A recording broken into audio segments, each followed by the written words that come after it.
Estem a l'estació de Núria fent la pràctica que cada any fem de rescat de persones atrapades en un telecadira espatllat i ho fem conjuntament amb els písters de Núria perquè així també practiquen la maniobra, perquè de fet seran els primers que començaran a treballar en cas que s'aturi el telecadira.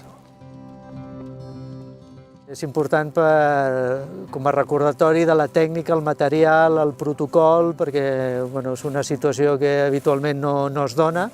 És una situació especial dels treballs amb alçada i llavors s'ha de practicar i s'ha de tenir per la mà. Consisteix en l'accés per la pilona de la telecadira i baixar amb una politja fins a la cadira. Baixem a la cadira i llavors es baixa individualment a cada persona que estigui atrapada. Un cop els tens tots a baix, hi ha un equip de recepció que els fa anar cap a un lloc segur i nosaltres continuem baixant pel cable fins a la següent cadira i així anar-ho repetint pilona a pilona fins a evacuar tothom de la cadira. El material específic que fem servir és un kit que tenim muntat, que hi ha una politja de dimensions per córrer pel cable, amb un segon punt d'assegurança, i un cop arribem allà és material de cordes i de descens habitual que fem servir normalment.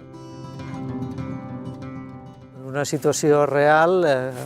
no és la mateix un simulacre, vull dir, la gent es posa nerviosa, la gent a la que porten 5 minuts parats en un telecadira ja volen saber o no els agrada estar quiets i a sobre fa fred, s'ha de ser àgil i s'ha de mobilitzar tots els recursos en un temps el mínim possible.